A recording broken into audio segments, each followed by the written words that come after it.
우리 함께 하나님의 말씀 베드로전서 3장 18절로 22절 말씀 교독으로 봉독하겠습니다.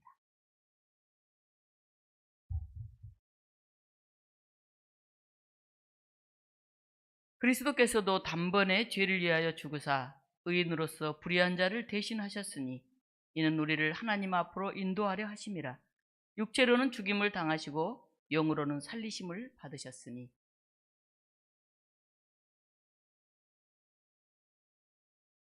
그들은 전에 노아의 날 방주를 준비할 동안 하나님이 오래 참고 기다리실 때에 복종하지 아니하던 자들이라. 방주에서 물로 말미암아 구원을 얻은 자가 몇 명뿐이니 겨우 8명이라.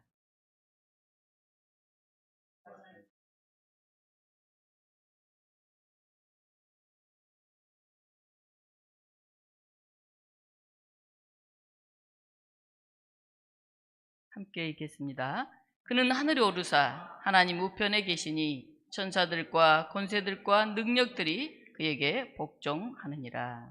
아멘.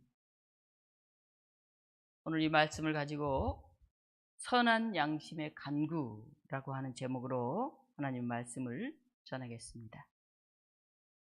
우리는 일상생활을 하면서 양심이라는 말을 자주 씁니다. 이것은 종종 한 사람을 평가하는 중요한 척도로도 받아들여집니다. 저 사람은 양심이 없어. 또는 양심적으로 살아라. 또 반대로 양심이 밥 먹여주냐. 또 양심의 가책을 느낀다. 우리는 이런 양심에 관한 얘기들을 여러 가지 자기 관점에서 사용하곤 합니다. 우리 사전의 양심은 사물의 가치를 변별하고 자기의 행위에 대하여 옳고 그름과 선과 악을 판단을 내리는 도덕적 의식, 이렇게 쓰여져 있습니다. 한자로 양심하면 좋은 마음, 그런 뜻입니다. 그런데 성경에서는 선한 양심이라고 말합니다. 즉 다시 말하면 양심이라고 무조건 좋은 것은 아니다 하는 것입니다. 선한 양심이 있으면 반대로 악한 양심도 있다 하는 말이겠죠. 사람은 누구나 알지 못하는 사이에 악한 양심에 물들 수도 있습니다. 그런데 문제는 실제 생활 현장에서 어떤 게 바른 양심인지 분간하기가 힘든 경우가 많다 하는 데 있어요. 이게 100% 옳아, 그런 거 별로 어렵지 않아요. 물론 그래도 고민은 되죠. 자기에게 유익이 되지 않을 때 그게 옳은 걸 알면서도 어떻게 할까 이런 고민이 되지만 그게 진짜 옳은지 아닌지 혼동될 때가 있어요. 그때 참 어떻게 실천해야 될지 어렵죠. 어떤 사람이 자신의 양심에 따라서 행동하는데 자기는 양심에 따라 그게 옳다고 생각하고 행동하는데 다른 사람은 매우 불편하게 만들 수도 있습니다. 더 나아가서 그 사람이 옳다고 생각하고 나가는 그것이 다른 사람이나 사회를 파괴할 수도 있다는 그런 놀라운 사실입니다. 우리가 많이 읽고 알고 있는 도스토옙스키의 소설 죄와 벌이라고 하는 책에 나오는 이야기입니다. 법학을 전공하는 대학생 라스콜리코프는 어머니와 여동생과 함께 사는데 심한 가난에 시달립니다. 그는 가난한 사람을 등쳐먹는 고리대금업자 전당포 노파를 떠올립니다. 그 노파는 인간사에 아무런 쓸모가 없는 해충과 같은 존재라고 그는 생각합니다. 그래서 그 노파 하나를 죽이고 그가 가진 돈을 좋은 일에 쓴다면 그게 별로 나쁜 일이 아니다, 이런 생각을 하게 됩니다. 자기 여동생은 사랑도 없이 돈 많은 루신이라는 사람과 결혼해서 가족을 부양하는 데 도움이 되려고 하는 것을 보고 나스콜니코프는 굉장히 괴로워합니다. 마침내 나스콜니코프는 이 노파를 도끼로 살해하고 돈을 훔치다가 그 노파의 이복 동생이 우연찮게 그 장면을 목격하게 되자 어쩔 수 없이 그녀까지도 죽이고 맙니다. 그대로 나스콜니코프는 판사의 추격을 받습니다. 한편 매춘부 일을 하면서도 가족을 부양하는 소녀라고 하는 여인이 있습니다. 그녀는 창녀라고 하는 사회적으로 보면 정말 존중받을 수 없는, 어찌 보면 비난이 되는 그런 일을 하면서도 마음이 굉장히 순수합니다. 그래서 그는 가족을 부양하면서 주위 사람에게도 많은 선을 베풉니다. 그 사람들의 사랑을 받습니다. 라스콜니코프도 소나를 사랑하게 되고 마침내 자신의 살인 행위를 그녀에게 고백을 합니다. 그리고 남들은 장녀라고 욕하고 뭐 할지 모르지만 그녀의 그 선한 마음, 그 살아가는 모습을 보면서 그녀의 발에 입을 맞춥니다. 그때 이 쇼냐가 라스콜니코프에게 자수를 권합니다. 그러면서 이렇게 말합니다. 당신이 광장에 나가서 당신이 더럽힌 땅에 입을 맞추십시오. 그리고 사방을 향해서 절을 하십시오. 그리고 나는 살인자입니다. 이렇게 외치고 자수하십시오. 그러면 하나님은 당신에게 다시 생명을 보내주실 것입니다. 이렇게 말합니다. 이때 이 라스콜니코프는 그 양심이 처음 가졌던 자기 양심, 자기가 옳다고 생각했던 것, 그 고리대금 업자, 그 가난한 사람의 등쳐먹는 그런 노파는 죽여도 된다고 생각했던 양심이 크게 흔들립니다. 마침내 라스콜니코프는 자수하고 소냐와 시베리아 감옥으로 유배를 떠납니다. 라스콜니코프는 평소에 그가 자기보다 가난한 사람들을 도와왔었고 뒤늦게나마 자기의 잘못을 온전히 시인했고 또 용의 손상에서 제외된 그 시점에서 자기의 죄를 자백했다는 점에서 비교적 관대한 벌을 받았습니다. 죄에 대해 사람마다 그 개념이 다릅니다. 라스콜니코프는 소수의 선택받은 선각자들은 인간 사회의 기생충 역할을 하는 그런 죄인들은 처단할 수 있다. 그렇게 생각을 했습니다. 반면에 창녀 소냐는 어떤 명분으로도 사람을 죽이는 것은 정당화될 수 없다. 그렇게 생각합니다. 책의 뒷부분을 보면 라스콜니코프는 유배지에서 사람마다 자기가 절대적으로 옳다고 생각하게 만드는 그런 병이 아시아에서 유럽으로 쫙 퍼지면서 세상이 지옥같이 변해가는 그런 모습을 보면서 자기의 생각을 완전하게 바꿉니다. 죄란 각자의 기준에 따라서 상대적으로 정해지는 것이 아닙니다. 사람들은 선한 양심과 악한 양심 사이를 오가면서 삽니다. 100% 선한 사람, 100% 악한 사람이 있는 건 아니에요. 물론 법 없이 산 사람이라고 칭송받으면서 거의 대부분은 선하게 사는 사람이 있고 사람을 살인하고 죽이고 뭐 양심에 화인 맞은 사람처럼 그런 일을 반복하는 굉장히 악해 보이는 사람도 있습니다. 그러나 때때로 우리는 선한 양심을 가지고 사는 것 같지만 때때로 내 양심이 선하지 않다는 것을 깨닫게 됩니다. 어렸을 때는 그게 양심적인 것이야 그렇게 생각했는데 나이가 들어보니까 그게 양심적인 게 아니었을 수도 있다 하는 것을 깨닫게 됩니다.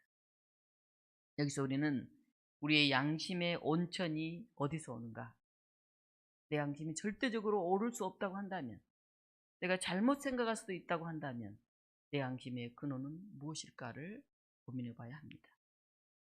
오늘 성경에서는 선한 양심을 위해서 하나님께 간구하라 그렇게 말합니다. 이 말씀은 양심의 그 본질을 꿰뚫어 보고 있는 것입니다.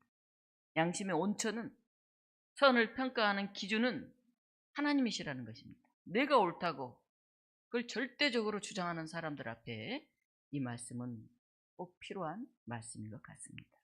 그래서 그 하나님을 생각하면서 그분 앞에 늘 엎드려라 하는 것입니다. 윤리선생님은 학교에서 선한 양심을 가르칩니다. 착하게 살아라, 질서를 지켜라, 남의 것을 훔치지 마라, 약한 사람을 도우라 그렇게 가르칩니다. 대부분의 부모들도 자녀에게 좋은 사람이 되라고 교육하고 계몽합니다. 그렇게 하면 사람들이 양심적으로 살아갈 수 있으리라고 기대를 합니다. 물론 이런 과정이 틀린 것은 아니지만 그런 교육과 그런 계몽대로만 되었다면 지금쯤 이 세상은 아마 거의 천국이 절반쯤 완성되었을 것 같습니다. 그런데 갈수록 사람의 마음들은 더 완악해지고 세상은 더 살기 힘들어지고 순수하게 믿기 힘든 그런 세상이 왜 되어가는 것일까요? 오늘 성경은 세례를 가리켜서 선한 양심의 간구라고 말합니다. 일반적으로 세례는 그리스도와 함께 죽고 함께 산다는 그런 종교의식입니다. 그래서 우리는 이것을 통해서 죄와 죽음에서 벗어나서 구원의 삶을 시작한다고 생각합니다. 그런데 오늘 본문은 이와 달리 세례에 대한 두 가지 측면을 얘기합니다. 세례에 대해서 버려야 할 오해와 가져야 할 자세를 얘기하고 있습니다. 이것은 다시 말하면 세례를 받고 기독교인이 되어서 살고 있는 사람들에게, 오늘 우리에게 주어지는 그런 말씀인 것입니다. 부정적으로 표현한 부분은 이렇습니다. 세례에 대한 사람들의 오해에 관한 것입니다. 사람들은 세례가 육체의 더러운 것을 없애버리는 의식으로 그렇게 오해한다는 것입니다. 그래서 세례를 받으면 이제 나는 새 사람이 되었다. 이제 나는 구원받았다. 그렇게 생각하고 마치 나는 구원받은 사람이고 다른 사람들은 그렇지 못한 지옥에 갈 사람들로 이런 착각을 할 수 있다 하는 것입니다. 사람들은 먹는 것, 성적인 것, 사회적인 욕망 등 육체의 욕망을 가지고 삽니다. 신학생의 사람 중에서는 세례를 받으면 이런 욕망들이 해결된다. 죄에서 사함받는다. 그렇게 생각하는 사람들이 있었습니다.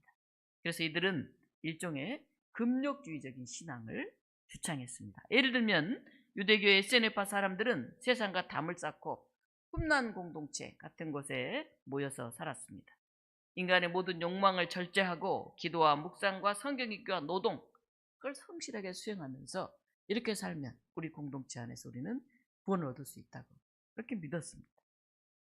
일종의 세례 요한도 그런 부류의 사람이었다고 그렇게 얘기들을 합니다.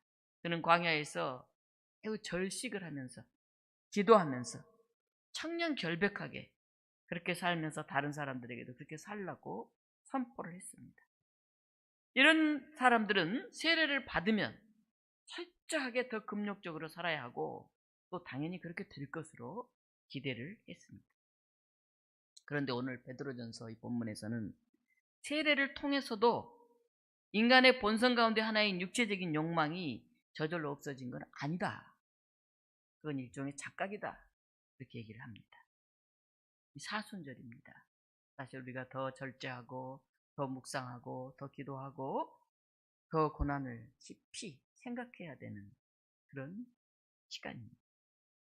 그런데 우리가 금욕적인 삶을 산다고 우리의 욕망이 완전히 없어진 건 아니에요. 잠시 억제되고 움츠러 들었다가도 또 다시 그런 욕망은 되살아나곤 합니다. 인류 역사에서도 제도나 법을 만들어서 그런 욕망을 억누르고 없애려고 수많은 노력을 했습니다. 그러나 어느 시대도 그 어느 누구도 그것이 장기간 영구적으로 성공한 적이 없습니다. 오늘 베드로전서에서는 성경에 관해 긍정적으로 되새겨야 될 부분을 이어서 이야기합니다.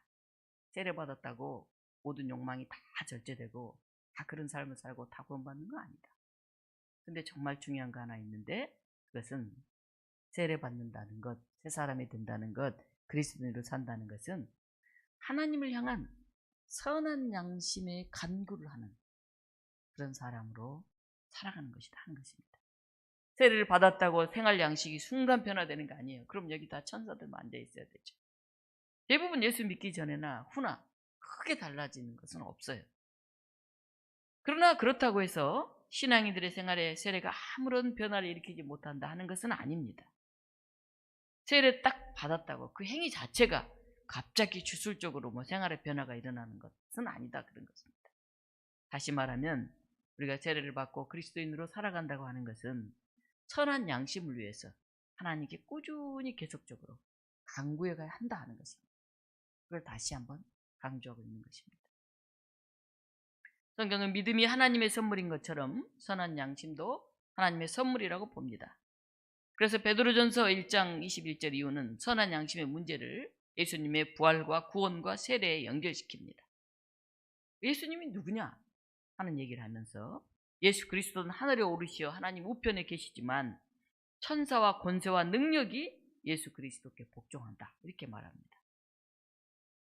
무슨 뜻일까요? 우리의 기도도 내 생각 그것을 절대시하고 강화하는 것이 아니라 하나님의 관심과 하나님의 구원 행위를 바라보면서 우리 영혼의 문을 활짝 열어야 한다. 그런 권면입니다.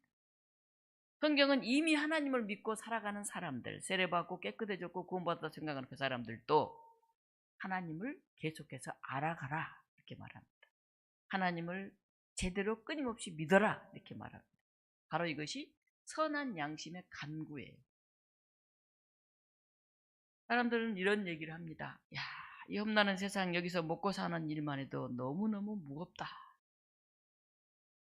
가정을 갖는 것도 힘들다. 자녀를 낳는 건 더더욱 힘들다. 내 한 몸 건사하기 힘든 시대다. 그런 얘기들 합니다. 그래서 그 선한 양심 같은 거 그거 배부른 사람들이 하는 얘기지 그것도 필요 없다. 이렇게 생각하는 사람들도 있습니다. 그냥 하루 잘 살면 되지. 뭐 그것까지 간구하고 추구하고 그렇게 살아야 되냐 하는 것이죠. 또 어떤 이들은 하나님께 간구하지도 않으면서 나는 양심적인 사람이다. 나 정도 살면 되지. 이렇게 생각하는 사람들도 있습니다. 그런데 오늘 이렇게 생각하며 살아가는 사람들은 바른 신앙인이 아니라는 것입니다. 세례받았다고 해서 다 그런 사람들이 되는 게 아니라는 것입니다. 단순히 육체적으로 또 삶에 있어서 절제하고 좀 노력하는 그런 행위 가지고 거기에 가는 게 아니라는 것입니다. 오늘 3장 21절 같이 한번 우리가 읽어보겠습니다. 물은 예수 그리스도께서 부활하심으로 말미암아 이제 너희를 구원하는 편이 곧 세례라. 이는 육체의 더러운 것을 지하여 버림이 아니요 하나님을 향한 선한 양심의 간구니라. 예수님께 부활하심으로 말미암아 우리를 구원하는 표로 받은 그 세례, 그걸 통해서 우리 육체의 모든 게 다 없어져서 깨끗해졌다는 게 아니고, 그런 고백, 그런 삶을 통해서 하나님을 향한 선한 양심을 가지고 끊임없이 기도해 가고 노력해 가겠다고 하는 그런 자세요, 그런 출발이라고 하는 것입니다. 선한 양심을 위해서 하나님께 간구하라는 말은 어떤 뜻일까요? 하나님 우리에게 선한 양심 주세요. 하나님 착하게 살게 해주세요. 이렇게 계속 기도하면 될까요? 그보다 훨씬 깊은 뜻이 있습니다. 양심이라고 하는 말, 쉰 에이데스는 함께라고 하는 전치사와 안다라고 하는 동사가 합쳐진 거예요. 그래서 양심이라는 이 언어는 함께 아는 것, 그런 뜻입니다. 무엇이 옳고 그른지를 알되 혼자 아는 것이 아니라 다른 사람과 함께 아는 것, 그 양심이. 그러니까 자기 혼자 내 양심에 의해서 독자적인 판단이 아니고 다른 사람들과, 그 시대의 많은 사람들과 객관적으로 함께 공유하는 그런 인식을 얘기합니다. 철학자 헤겔은 양심을 세 가지로 설명했습니다. 하나는 자기와 함께 아는 것, 두 번째는 다른 사람과 함께 아는 것, 세 번째는 절대자, 하나님과 함께 아는 것이. 이런 점에서 양심은 선천적으로 나에게 주어진 것일 수도 있지만 세상에서 사람들과 함께 살아가면서 형성되는 그런 부분이 굉장히 크다, 이렇게 얘기할 수가 있습니다. 자기 양심에 따라 행동하면서 스스로를 선한 양심으로 치부해서는 안 됩니다. 우리는 늘 기억해야 됩니다. 양심의 원래 뜻인 함께 알아가는 선, 함께 이루어가는 선, 굉장히 중요해요. 저는 오늘 제목을 함께 이루어가는 선 이렇게 정했다가 오늘 이 본문 말씀으로 제목을 바꿨습니다. 양심이란 함께 알아가는 것, 함께 이루어가는 선이기 때문에 양심대로 살기 힘든 이유가 여기에 있습니다. 사람들끼리 함께 아는 것은 생각보다 굉장히 어렵습니다. 크고 작은 일에도 우리는 달라요. 마음이 일치하지 않아요. 그래서 함께 알기에 도달하기가 쉽지 않아요. 가족 간에도 그렇고 교회 성도들끼리도 그렇고 같은 직장에서도 그렇고 같은 나라 국민들 사이에서도 일치를 이루기가 굉장히 어렵습니다. 나라가 여전히 혼돈스럽습니다. 자기들이 주장이 옳고 자기들이 지지하는 사람, 자기들이 주장하는 그런 정당, 그들이 하는 말을 여과 없이 받아들여요. 상대방을 향해서는 비난하고 국가의 기관들도 존중하지 않아요. 바로 이러한 시대에 우리는 선한 양심의 간구라고 하는 이 본문을 받아들고 씨름합니다. 제가 사실 오늘 예배 시간 전까지 계속 본문을 고치고 설교를 어젯밤부터 몇 번을 고쳤어요. 나라적으로 엄청난 일이 어젯밤에 있었지 않습니까? 사람들이 막 혼돈 속에서 우왕좌왕하고 있어요. 저도 굉장히 고민을 하면서 영장 실질검사, 체포 적부심사, 즉시 항고, 형사소송법 구속기간 이런 거 밤새 막 찾았어요. 오늘 아침에 일어나서 막 찾았어요. 정리가 잘 안 되더라고요. 제가 법을 전공한 사람이 아니니 도대체 이게 어떻게 되고 있는 건가, 매우 혼돈스러웠어요. 선한 양심의 간구, 혼자 생각이 아니라 함께 이루어가는 선, 그래서 우리는 하나님께 간구해야 되는데 우리가 지금 함께 이루어가지 못하지 않습니까? 어제 윤석열 대통령이 석방되어서 불구속 상태에서 재판을 받게 되었습니다. 서울중앙지법 재판부는 윤 대통령 측이 제기한 구속 취소 청구를 인용했습니다. 구속기간을 날이 아닌 실제 시간으로 계산하는 게 타당하다고 그렇게 본 것입니다. 그동안은 통상적으로 이렇게 날로 계산해 왔어요. 관례적으로. 그런데 이번에는 엄격하게 시간으로 계산해서 구속 기간이 그 이전에 만료됐다. 9시간을 더 넘었다. 날은 똑같은데 오전까지 결정해야 될 걸 이제 저녁에 결정했다. 그런 거죠.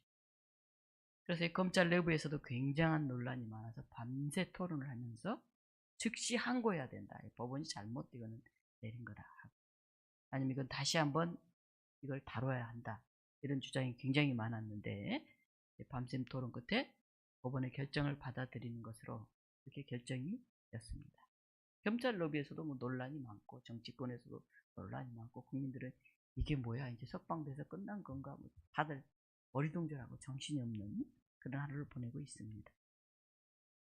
어제 윤석열 대통령이 불구속 상태에서 재판을 받도록 석방되자 지지자들은 환호성을 올렸습니다.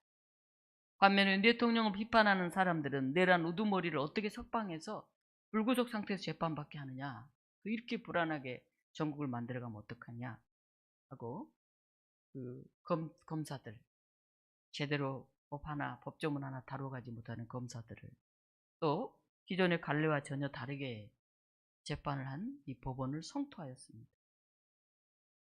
저도 굉장히 혼돈스러운 상황 속에서 하루를 쭉 보내면서 기도하고 묵상하고 오늘 우리에게 주어지신 함께 이루어가는 선 제목에 맞추어서 수없이 고민해 보았습니다.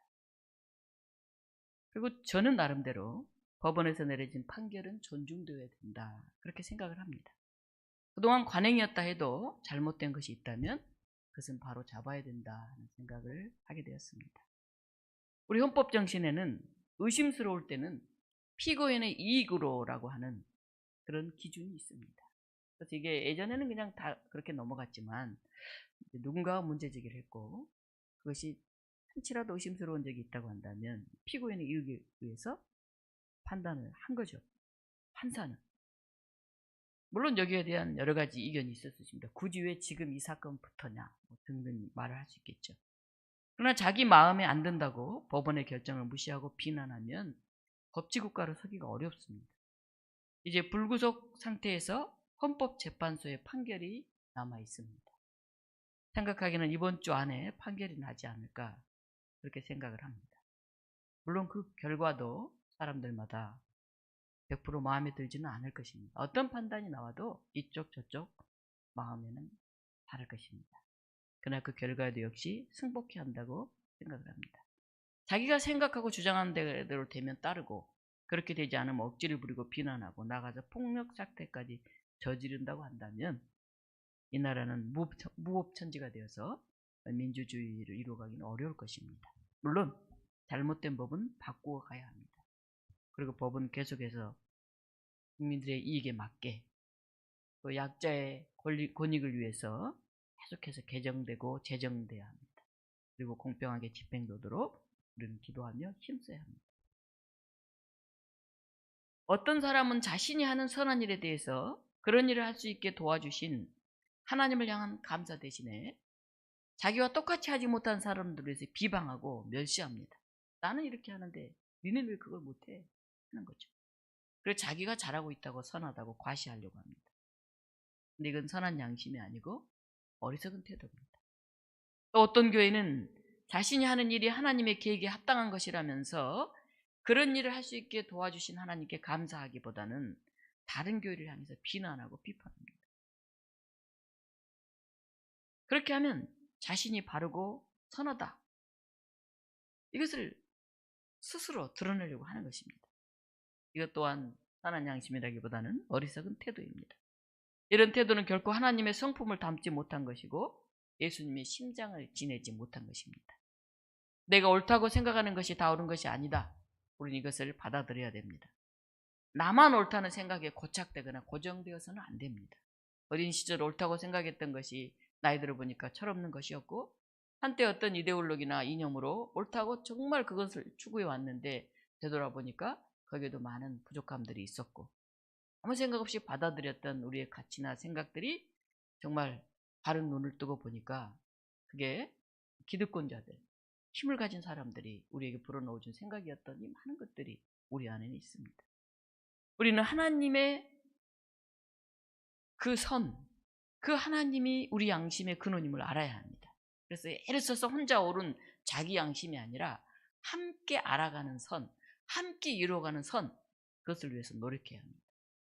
이 선은 한 번에 끝나지 않습니다. 끊임없이 새로워지고 변화해가는 것입니다. 여기에 겸손이 있고 여기에 함께가 있습니다.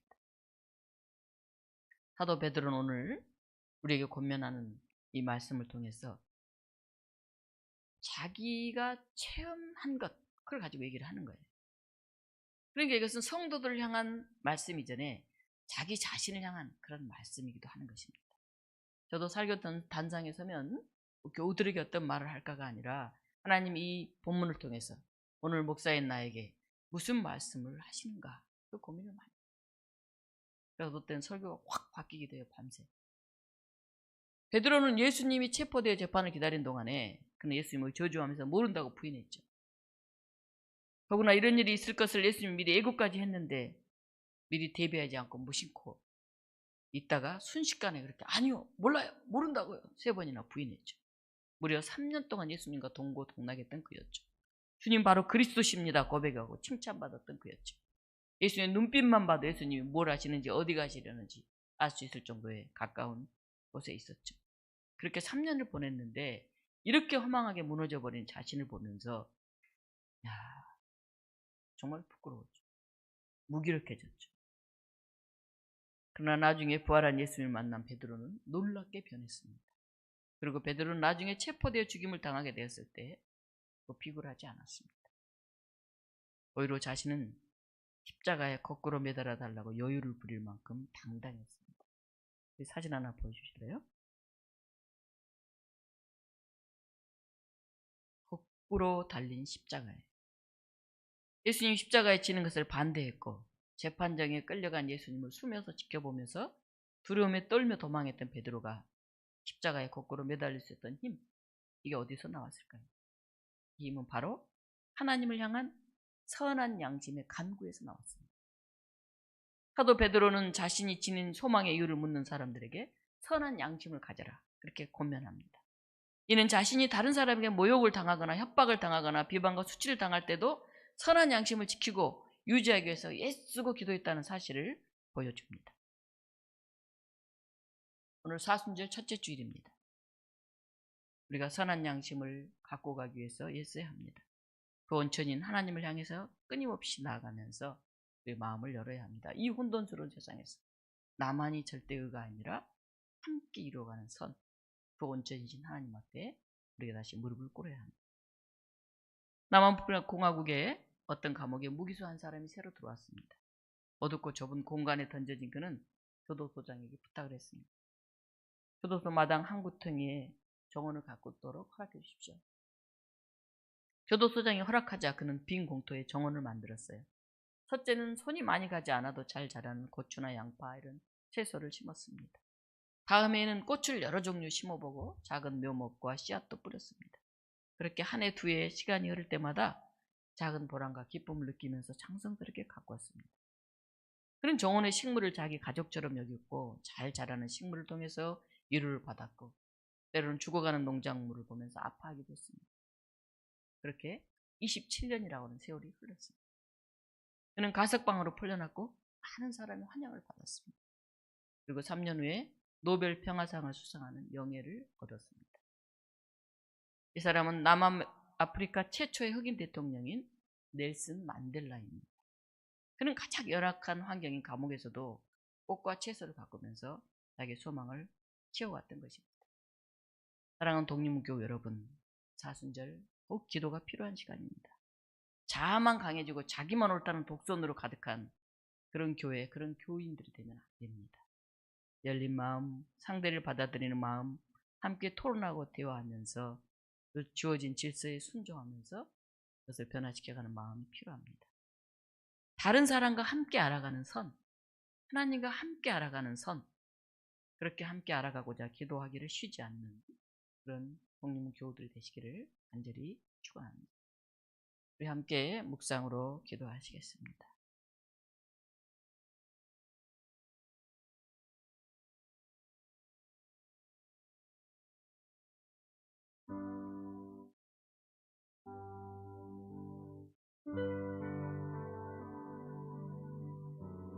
혼돈 가득한 세상입니다. 고난 가득한 세상입니다. 어둡고 암담한 사순절입니다.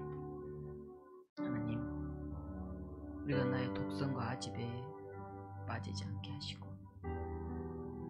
어떤 단순한 또는 편파적인 그런 판단 속에 빠지지 않도록 깨어있게 하시고 정말 선한 양심의 근원이신 하나님께 나아가는 우리 고백이 있게 하여 주시옵소서. 이 날을 온전히 세워가기 위한 우리의 몸부림있게 하시고 우리의 기도가 이어가게 하여 주시옵소서. 하나님 안에서 함께 선을 이루어가고 만들어가게 하여 주시옵소서. 우리 안에 임하시는 그분 앞에 겸손히 엎드리는 하루가 되게 하여 주시옵소서.